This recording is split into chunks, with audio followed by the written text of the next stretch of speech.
திருச்செந்தூர் சுப்பிரமணிய சுவாமி கோவில் குடமுழுக்கு விழா கோலாகலமாக தொடங்கியது. புனித நீர் கலசம் யானை மீது ஊர்வலமாக கொண்டு வரப்பட்டது.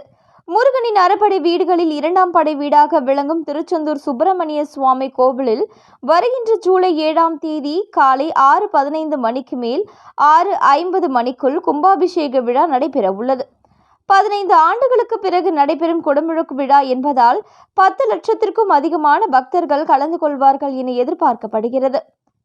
இன்று மாலையில் யாகசாலை பூஜையுடன் விழா தொடங்க உள்ளது. இந்த நிலையில் இன்று அதிகாலை கோவில் முன்புள்ள கடலில் இருந்து மேளதாளங்கள் முழங்க புனித நீர் எடுத்து வரப்பட்டது. அதைத் தொடர்ந்து கோவில் சண்முக விலாச மண்டபத்தில் புனித கலசங்களுக்கு சிறப்பு தீபாராதனை நடந்தது. அதன் பின் சண்முக விலாச மண்டபத்தில் இருந்து புனித நீர் கலசங்கள் எடுத்து வரப்பட்டு யானை மீது ஊர்வலமாக கொண்டு வரப்பட்டது.